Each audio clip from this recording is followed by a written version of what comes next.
Benoit, right here. It's been a bit since we've seen you on a win streak talking here. So I guess just how's life been since your big win in Paris to now fighting in the biggest arena in the world? I learned a lot of my many mistakes I made in 2024.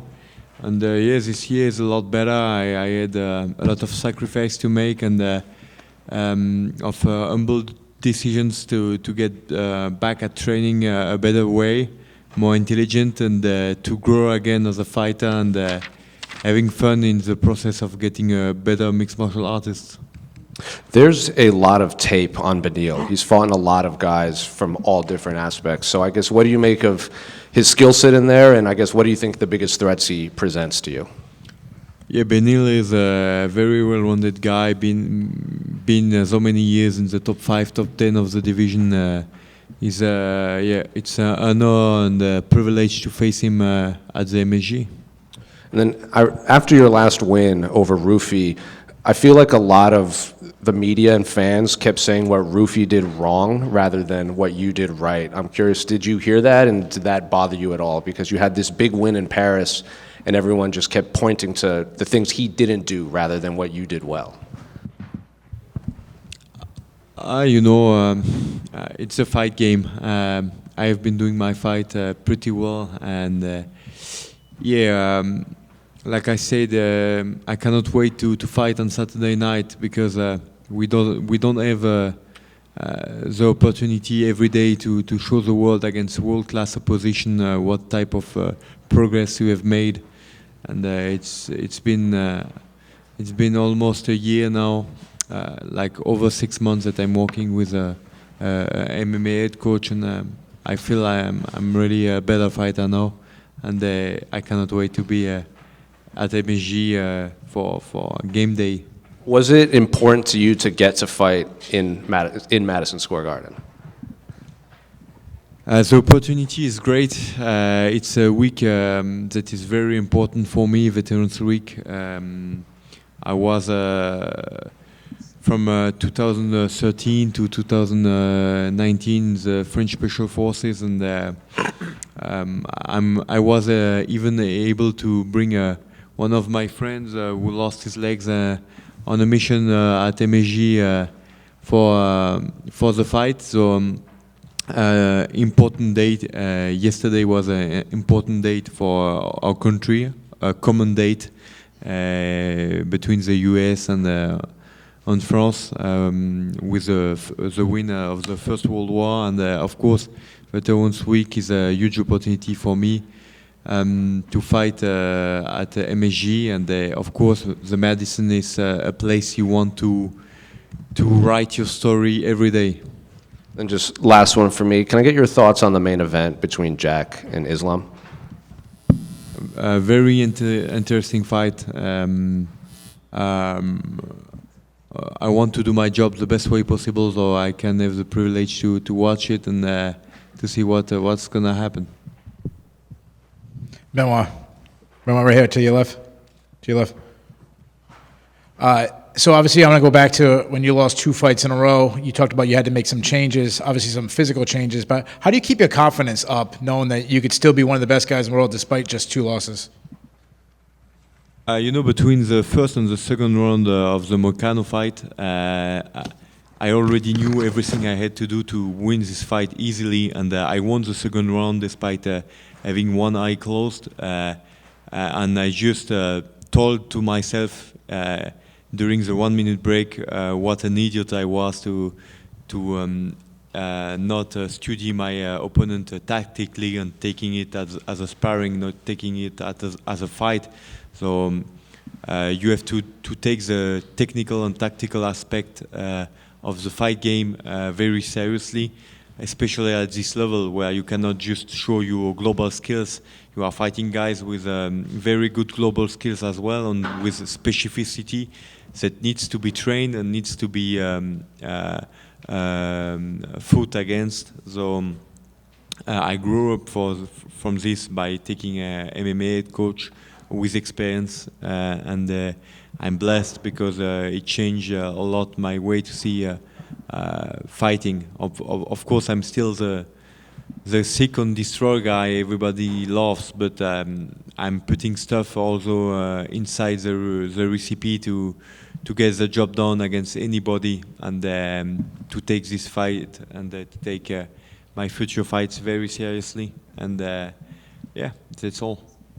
To follow up on that, you talked about obviously taking everyone's skills seriously. The last 2 fights, you put on a great performance with your wrestling and your grappling, but now you're going against a guy that's won, I think he's won 3 or 4 world championships in jiu-jitsu. Compare your grappling between you and Beneil. We have both very good grappling. We have been proving it time and time again, and it's a very interesting opposition because it's a fight where tactics mean something, and I do believe the one of us two who will impose his will the most will be the winner of the fight. Benoit, over here. Beneil Dariush is known, his fights often goes to the distance, but on the other hand, your fight finished early. Do you think that your pressure will be the key difference for this matchup?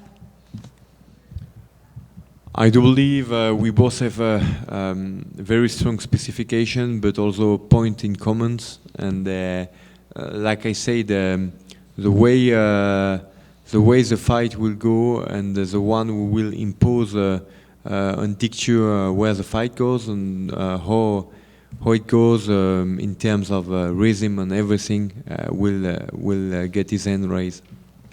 And Benoit, you have lived real combat as a former member of the French Special Air Service, facing life and that situations. How has that experience shaped the warrior that you are now inside the octagon? It shaped discipline and the ability to plan my week to get a better fighter. You know, I started MMA in 2018, started my professional career in 2019, and 2021 I was already in the UFC. So it went very fast because I embraced the grind, but I tried to do it with intelligence and to have a good planning to be a very skillful fighter that has been bringing me to the top, but the top of the top of the top also knows how to use tactics, rhythm, rounds after rounds, how to win the exchanges on small stuff that needs to be perfected to be a world champion. And now this will be your 3rd fight of the year. If your hand is raised at the end of the fight, what do you think that could get you closer to your goal to become a UFC champion? More activity, bigger names?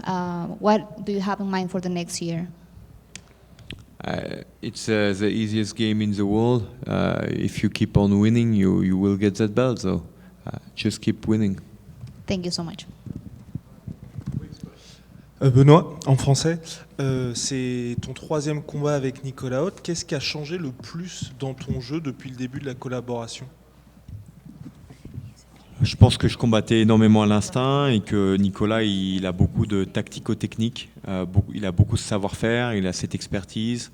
On est tous les deux des amoureux de ce sport, mais j'avais une vision, on a 2 visions complémentaires, je dirais, différentes et assez complémentaires. Donc le temps qu'on mette les choses en place et qu'on règle un maximum la machinerie pour que ça marche bien, il me fait énormément progresser aujourd'hui, je peux le dire, et c'est un plaisir de travailler avec lui. Et en termes de partenaires d'entraînement, on a l'impression que tu en as vraiment des très prestigieux. Est-ce qu'il y a eu un avant-après aussi pour toi, en termes de sensations?